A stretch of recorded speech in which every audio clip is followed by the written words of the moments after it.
Welcome back, guys, to Miles Edgeworth Ace Attorney Investigations, where last episode on further investigation of the cargo hold with the knowledge of the victim's actual cause of death, we discovered smuggling aboard the plane that led to a window for the murder that has contradicted Miss Meele's testimony. Now it's time to confront her and find out who really did it. Hey, Mr. Nair's here too! Miss Meele. Miss Meele. Huh? Do you recall what you said earlier? About when you answered some service calls as we were departing from Zhengfa. Huh? You said that Mr. Hicks was sitting in his seat at that time. However, that is simply not possible. Because Mr. Hicks was dead long before we ever touched down in Zhengfa. Oh? Miss Cammy Meele. Maybe I didn't see what I thought I did. No one could make a mistake so large, Miss Meele. But I make that kind of boo-boo all the time. Ah! This is going nowhere. There must be a better way of resolving this contradiction. Very well. Miss Meele, if you please, tell me about your alibi during the time span. From just before we were about to land at 3 AM and 6 AM, when the body was found. Are you telling me I'm a suspect, Mr. Edgeworth? Well, she clocked. She clocked on. And don't snore for it. Yeah. I really thought we were just gonna get a sleeping testimony there. From 3 to 4, I was in the flight attendant's room, all by my lonesome self. Yeah. And from 5 to 6, I was in the flight attendant's room, all by my lonesome self. Oh, great. That's what testimony? How is a man supposed to react to a testimony like that? Miss Meele, wake up.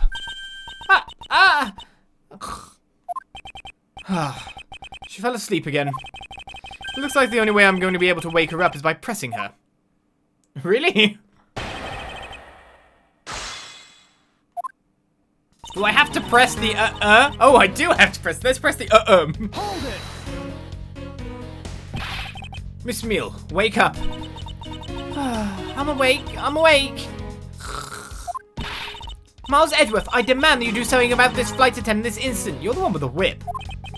Why ask me to wake her when you can finally put that whip to an appropriate use? Anyway, great minds think alike, right?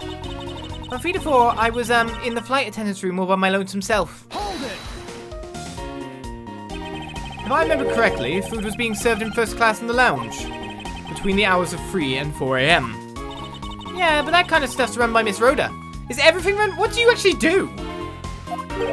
Then what were you doing in the attendance room at that time? Eating and then having a most delicious dream.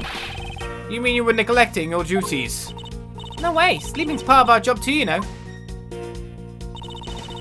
Yeah. So what's the second yeah? Whip her this time, please. Miss Meele, how many times do I have to repeat myself? Wake up. I'm awake, I'm awake. Go for it. Ouch! What are you with me for, sir? Oh, what did I miss? Well, it's kind of police brutality, but against the police, sadly. A poor detective being on the receiving end of a lash in your stead. Really? Sorry about that. You can make amends for that by continuing with your testimony. In the meantime, let's actually charge Franziska for, assault. Please, for once. Can this universe make sense? And from 5 to 6, I was, in the flight attendant's room all by my lonesome self. Again, okay. When the screaming was going on? So you were alone the entire time, were you? Yeah, no one else even popped their head in to say hi. Oh, well, I think a contradiction just popped in to say hi. What should I do? Should I raise an objection? Sure. Is it because... Yes, no, we got it.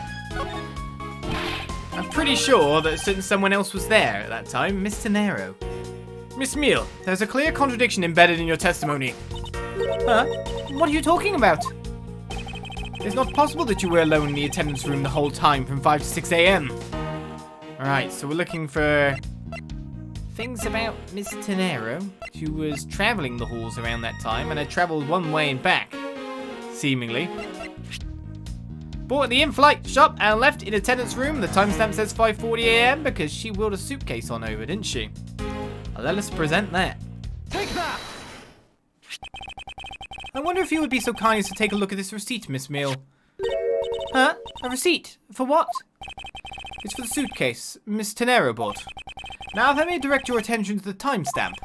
As you can see, it clearly says 5:40 a.m. Miss Tenero. Yes? Huh? Why is the killer here? I thought you'd have her locked up by now. I requested that she be present as a witness so that we may straighten out your complex lie. Now then, Miss Tenero, between the hours of 5 and 6 a.m., you took a trip from first class down to the first floor in flight shop, correct? Yes, I went to the shop to buy a suitcase. After which I went straight to the attendant's room to drop it off. And did you see Miss Meele there at the time? No. So, Miss Meele, where were you really between the hours of 5 and 6 a.m.?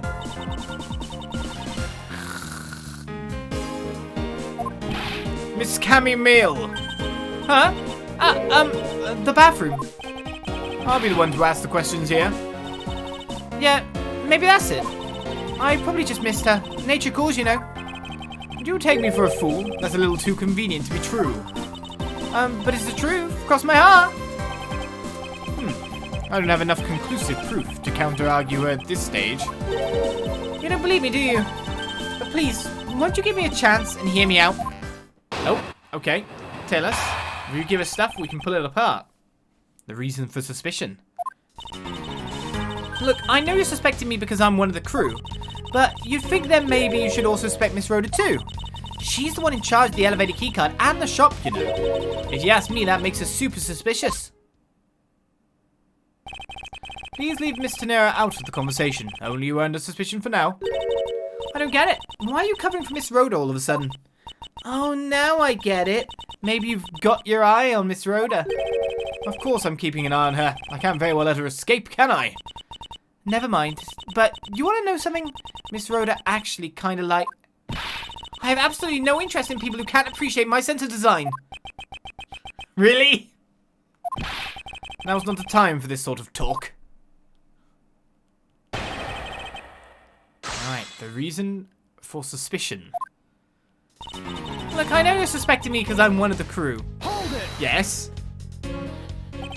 No, it's not the only reason I have suspecting you. Yes, all the other suspicious things and the fact that you literally don't have a job on this plane. You've got all the time in the world to do whatever you want by the look of it. You also... Look, basically, if you were in that room at time and you know everything about, like, everything, you had, like, opportunity to be everywhere you wanted to be by just stealing the key card. It's just... Your statements regarding Mr. Hicks also turned out to be a bunch of lies. I would say I was an attendant. You wouldn't suspect me then, would you? Oh, yes, I suppose that's true enough. But it's because you're an attendant. That's not a bad statement. What's that statement even about? But you'd think then maybe you should also suspect Miss Rhoda too. Hold it! She is already being detained for further questioning, or have you already forgotten? Oh, yeah, I guess I just forgot. Cammy, don't tell me you suspect me too. Sorry, can't help it. I mean, other than you, there's no one else who could have done it. I can't believe you would think that. I mean, me, a killer? Miss Meele, what did you mean just now by no one else who could have done it? She's the one in charge of the elevator keycard in the shop, you know. Hold it! And what are you in charge of, Miss Meele? Yeah, actually, we really would like to know this. I take care of the attendance room. And probably the pilot, if you know what I mean. That doesn't count. But I spent so much time in there, it might as well be my responsibility. Miss Edgeworth, Cammy is very talented in languages. Oh, I guess that's the point. Okay. Sure. So she assists passengers who may not speak English. Especially those who speak Bulgarian. She's the only one on this flight who is fluent. Oh, you mean that kind of what am I in charge of? Why didn't you say so in the first place? What else could I have meant? Yeah, so I'm really good at Bulgarian. She's fluent in Bulgarian. I suppose you're in charge of processing documents in Bulgarian? Yeah, I take care of anything that has to do with Bulgarian. Very interesting. So should I present that to there? If you ask me, that makes us super suspicious. Hold it! Let's keep pressing though. Actually, your on-the-job behavior makes you super suspicious in my eyes. Huh? But why? While Miss Tenero is busy with the passengers and all of her other duties, you have a lot of free time on your hands. Well, that's providing you with ample time to commit the crime. I'm with you, Edgeworth. Objection! What? Miles Edgeworth, I demand that you cease and desist in this line of conjectural questioning. I would allow you to bluff your way through this like a certain defense lawyer. Yeah, but it's kind of like what you accused me of earlier. I don't know. But I do not honestly believe Miss Meele does any actual work aboard this flight. Oh, that's not true, Mr. Edgeworth. Although, well... Well, I'm in charge of the attendance room and some Bulgarian stuff. Hold it! So what exactly do you do as the one in charge of some Bulgarian stuff? I do stuff like translate things from and into Bulgarian. Cammy is the only member of the crew who understands Bulgarian, Mr. Edgeworth. Miss Meele, I take it then that it is your job to process all of the Bulgarian paperwork. Yeah, see, I totally pull my weight around here. So it would appear. Perhaps I should ask her for a few more details about her work and... Miss Meele, it's very unladylike to push suspicion onto someone else. That's not what I'm doing at all. I'm just saying that Miss Rhoda is very sus... There you go, pushing everything onto her again. I don't get what you're saying. It must be a really abstract concept, huh? The only thing abstract here is the landscape inside your head. Look, I know you're suspecting me because I'm one of the crew. Okay, we've actually rotated, so we've got to look for a statement to present to at this point. So... it's probably here. It's about the Bulgarian stuff. So we are going to present... Bulgarian stuff. So anyone reading this and could understand fluent Bulgarian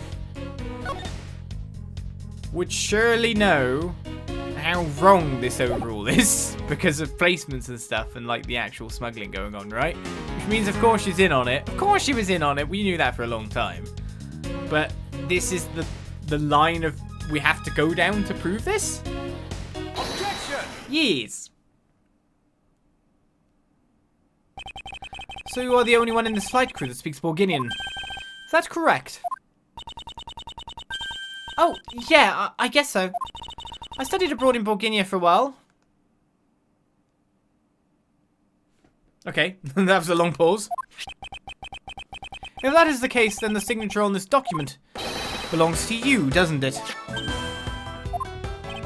This is a falsified piece of documentation with only one purpose.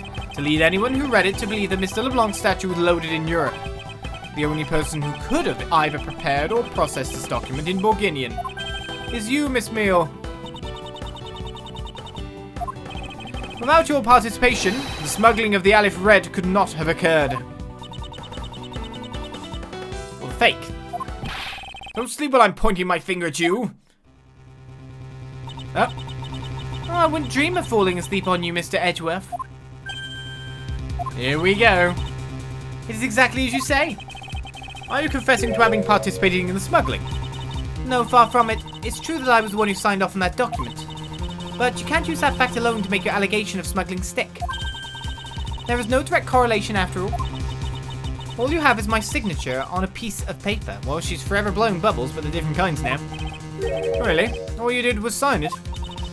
I neglected to check if the cargo had been loaded onto the plane properly. So sorry about that. It seems that she's finally woken up. This is going to be one tough fight. Suppose, and this is just a supposition, even if I was involved in the smuggling, you can't throw the charge of murder on me just like that. Objection! If you were involved in the smuggling, you would have a strong motive to kill. Agent Hicks was in the middle of an investigation regarding a smuggling ring. And just when he was about to close in, he's killed by a member of that ring. Well, did you ever stop to think that maybe Rhoda is the smuggling ring member? After all, unlike me, Rhoda has access to many things on this plane for work purposes. So perhaps there is some element of a setup at play in this case. What are you talking about? Don't worry, I wasn't talking about you. I meant the killer. First it was myself, and now it's Miss Tenero who's under the microscope. Seems to me that our killer is going to great lengths to pin this crime on anyone they can. You have no proof that Rhoda is being set up, or that she isn't. Actually, I believe that she was indeed the intended target from the very beginning. I believe that the plan was to push all of the blame for the crime onto her. And this evidence will prove my suspicion. This proves that the killer was out to frame Miss Tenero from the very beginning.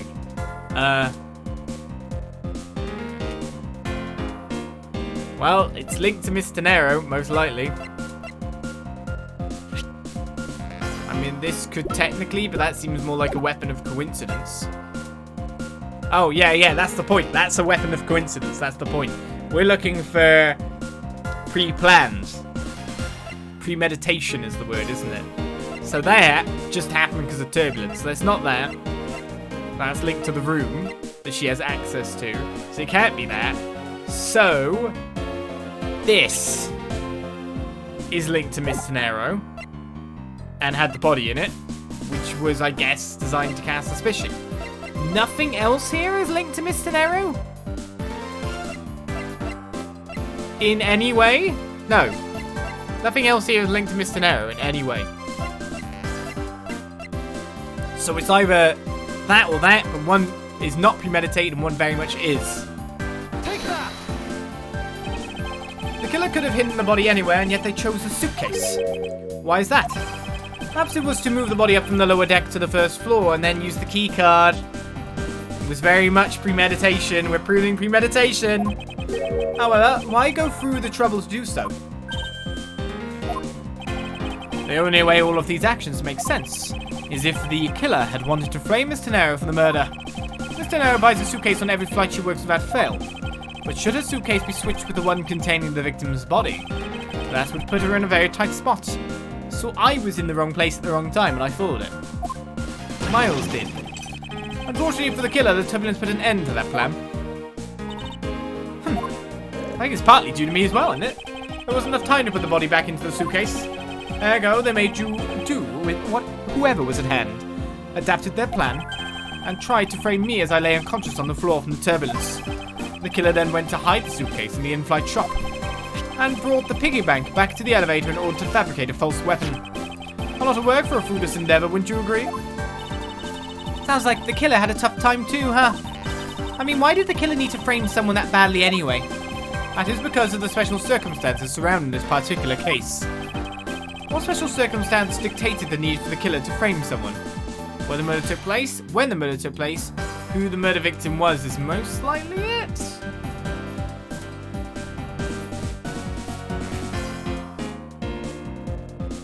What special circumstances dictate the need for the killer to frame someone? Now, who the murder victim was wouldn't be it. So when the murder took place doesn't really matter. So it's got to be where the murder took place, because the murder took place in the hold, which means only crew are under suspicion.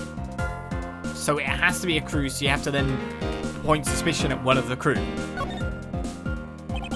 The special circumstance is simply that the murder took place on a plane mid-flight. No matter which country, customs is quite strict in this day and age. So no matter what you do, the chances that the body will be found is very high. Therefore, there was no choice but to frame either Mr. Nero or myself. Okay, I was wrong, but I was right. In other words, the only one who fits within the boundaries of the criminal's movements is not Mr. Nero or myself, but you, Miss Cammy Meele. Only you and you alone could be the killer. And?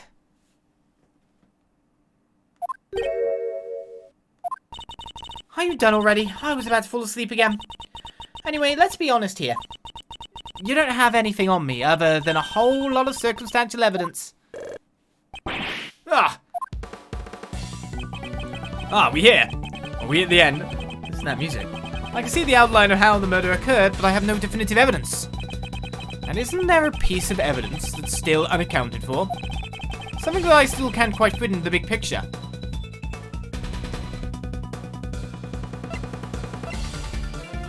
Yes. So there's something that should be on the killer's person. But if it's not on the person, there's another place it could be. Take that! Would have taken a photo after all. I don't have any actual evidence. I thought not. But that's because it went missing, and still is. Missing? What do you mean by that? In the complex puzzle that is this case, there was one piece I kept getting stuck on. And that is the victim's cell phone. Francisca, you were waiting at the airport for a phone call from Agent Hick's cell phone. Or at least that's what you told me. That's right. But Agent Hick's cell phone could not be found at the crime scene. You mean the killer took the phone with them? Precisely. I suspect that if we were to find that phone, it would lead us to the killer. Come on, get serious. If the victim fell to his death from that height, wouldn't his phone break as well? We won't know that until we try a little experiment, will we? I was about to say he did fall onto his back, so he'll be cushioned on his chest. Depends if it's inside the clothes or outside the clothes, though, because it's on a band which could have easily transferred to his back in the fall. Franziska, I'd like to ask for your assistance. You know the victim's phone number, do you not? Of course I do. It's not broken. Agent Hicks's phone! It's ringing from somewhere, sir! I hear it, Detective. Now, where's it coming from? Where? I mean, does it get louder as I move around? No. Miss Meele, wake up! Sorry, Mr. Edgeworth. I got sleepy all of a sudden because it sounds like a lullaby I used to love as a child. Ah, I better find that cell phone fast. Is it on here? We determined that the real crime scene is here. All that's left is to catch the killer. So it's not fallen somewhere. It sounds like the phone is up in the flight attendant's room. Oh, thank you. You better hurry to the flight attendant's room, sir! It sounds like it's coming from the flight attendant's room. I agree. Please don't hang up just yet. Let me find it first. That didn't go for voicemail or something. That's fine, but let's get one thing straight. Yes? Don't you dare answer his phone when you find it, understand? I understand that you don't want to pay for the call. No, it's not that! There's fingerprints on that phone. Duh. Wow, we heard it from there. These doors are thin. And that's a loud phone. The ring is coming from somewhere near, sir. Leave no stone unturned, Detective Gumshoe. We must find it. Is it getting louder where I'm standing? No, I think I'm imagining that. Let me check here. The ring is coming from in here, sir. Well, that makes sense. What? No, it can't be. This has got to be the victim's cell phone. Just whose locker is this, sir? It's Miss Tenero's. What?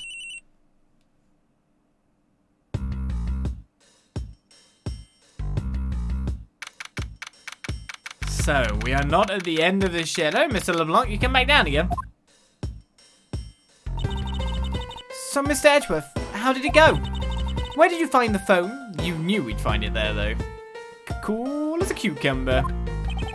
I found it in the flight attendant's room, in Miss Tenero's locker. What? But... Rhoda Tenero. I don't know anything about the phone. It wasn't me. It wasn't me. Miss Von Calm, is it? I suggest you arrest Miss Rhoda Tenero right away. Wait, I have a theory. This is related to the incident with the keycard. When the killer went to steal the keycard, they conveniently stashed the cell phone in Miss Tenero's locker at the same time. Objection! This is related to the keycard, all right? In the same way that we have zero proof that the killer did just that. The only voice that sings the truth is evidence. That is the one bird we cannot ignore. What shall I do? Franziska's right. I can't offer baseless conjectures at this point. Alright then, why did the culprit take the cell phone from Agent Hicks? It must have something very incriminating on or in it. Hold it! What now, Miles Edgeworth? It's not over yet. We have yet to figure out why the killer took the phone. What? Inside this phone lies the final piece of incriminating evidence that will point us to our killer. We need to examine this phone in more detail. Oh, the screen is cracked.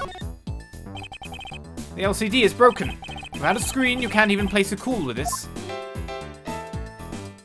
Right.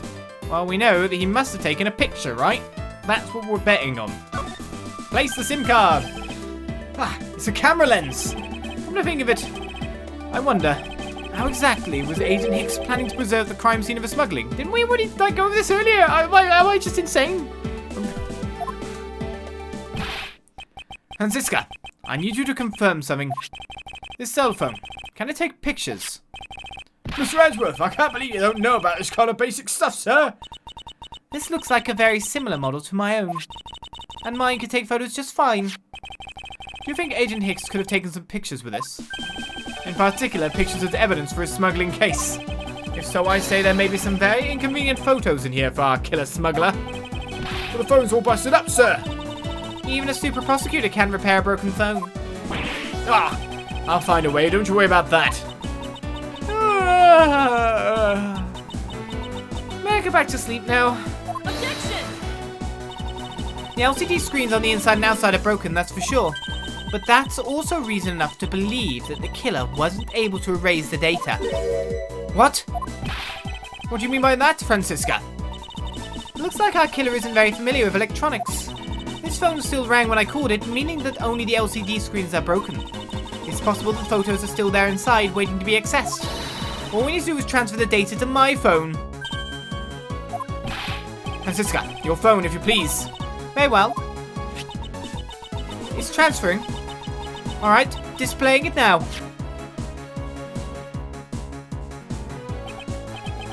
This is... Agent Hicks was most certainly trying to obtain some evidence for his smuggling case. Hey, the alphabet's nowhere in this picture, sir. This has no meaning as a piece of evidence in this murder case, right? Ah, she's right. There's not much we can find out from this about Agent Hicks' killer, sir. Is this it? Is this the end? Is there really nothing in the photo that we can use? Is there not? I mean, there's not the big thing that should be next to the other big thing. And we know they were loaded at the same time, but where are these gone?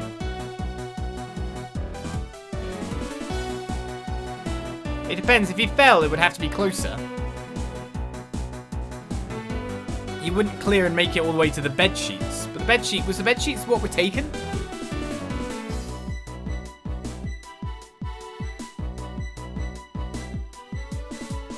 Ah. Oh, I don't know. Like these Burgundian boxes, right? Oh, is that where the cloth come from? Not bed sheets, Burgundian cloth. Maybe it's them. What's all this?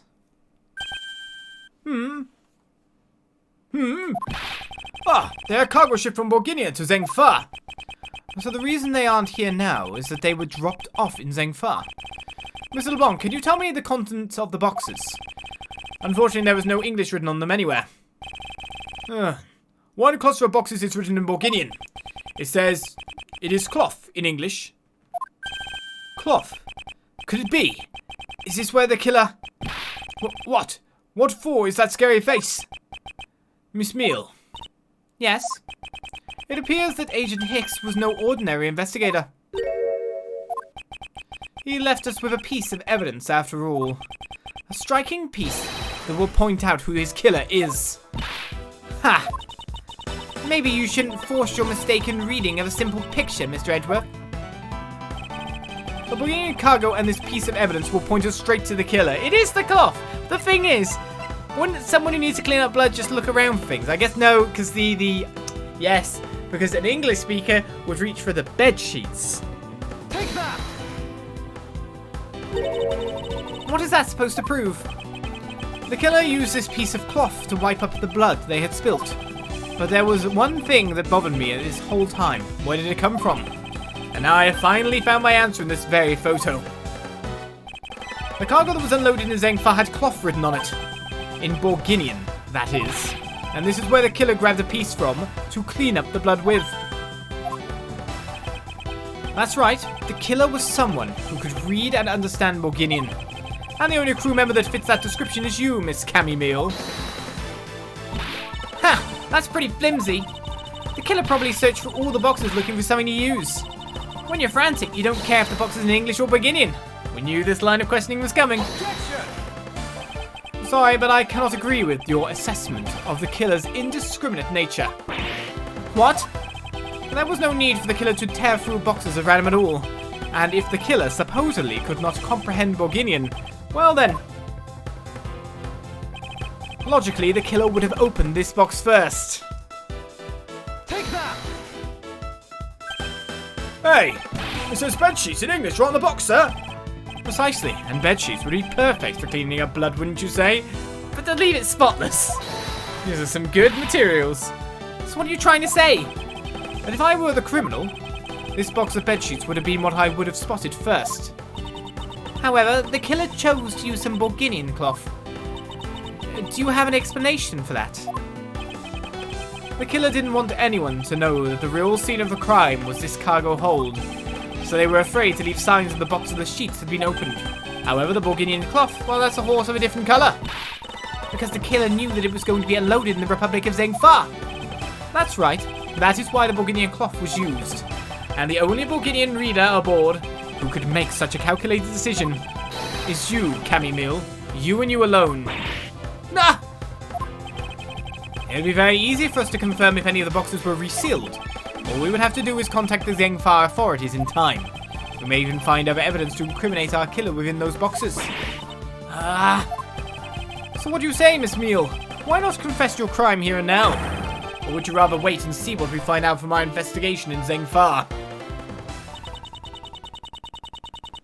Is her bubble about to burst? Oh! No! No! No! It's bubble beam attack! There's some strong blasting bubbles.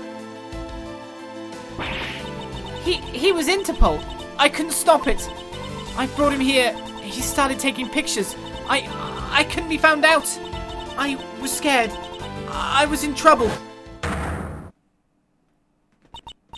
I.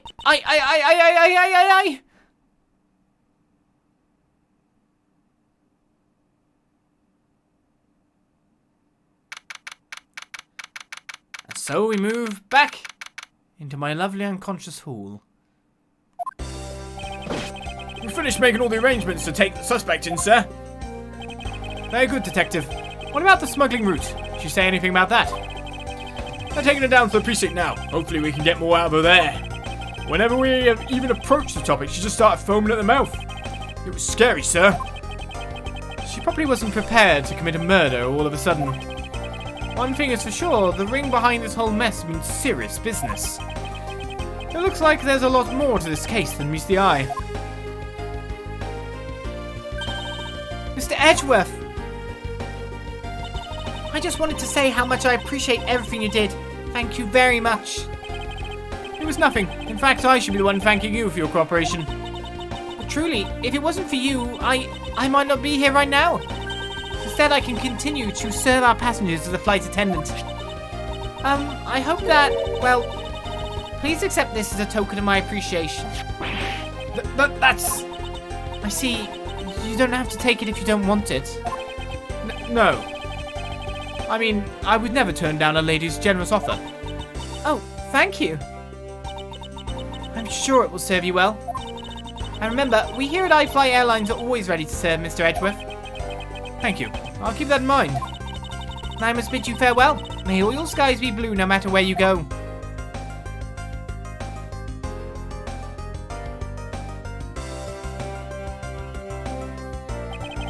I can't believe we wound up investigating the whole day, sir, but boy was it fun.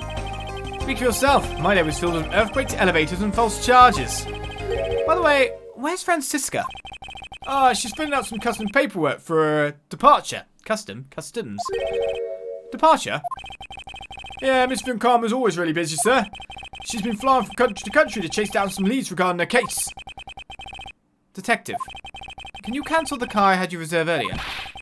You got it, sir.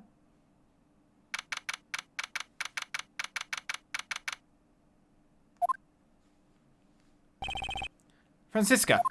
I thought I told you when you first landed. I have no time for idle chatter. I have no intention of wasting your time. However, it has been a while since we last met. I also have no time for such familiar reminiscences. Just who do you think I am? You are Francisca von Karma, a very proud prosecutor deserving of much respect. Until only a little while ago, I was but a wretched mutt who was always losing to you. A dancing Pierrot, living her life on the name and fame her invincible father built. True, your father, Manfred von Karma, didn't lose a single case for 40 years as prosecutor. However, I wouldn't say he was invincible. What are you talking about? The group I'm on the trail of is a little more troublesome than most. The smuggling route we found this time is only one sliver of the big picture. Sounds like a dangerous assignment. You really don't have to worry. I can take care of myself. Yes, I suppose you can. Plus, there is another agent on this case with me. Oh, another agent? He's a star among Interpol agents and has the highest successful arrest rate. Who knows, you may even run into him one day. I'll I was simply caught up in this one case. I hardly see why we would cross paths. I suppose. But I doubt he would say the same. I'm not following you. You will understand soon enough. The fight has only just begun, Miles Edgeworth. I'll be back in this country soon enough. And when I am, you can be sure I'll pay you back in full. She makes it sound like this organization is vengeful. And I've just messed them up a bit, haven't I? And just like that, she's gone, huh, sir? Thank goodness. I can finally rest easy knowing I won't have to watch out for a whip. Detective Gumshoe, I want to thank you for all your help and cooperation. Oh, it was nothing, sir. I was just happy to be able to work with you again. I think I'm going to celebrate by adding a little extra salt to my instant noodles tonight. Just how much did you cut his salary by, Franziska? Detective, I was wondering if you might give me a ride down to the prosecutor's office. Sure thing, sir. I'll even fly down the road in the patrol car if you want. Don't make me remind you, Detective. Safety first. Thus I solved the first case upon my arrival home. Franziska von Karma, the smuggling route she was after. The leaders of that ring had already put their trump card into play. And the players on the other side of this war? They would begin to make themselves known through the next incident.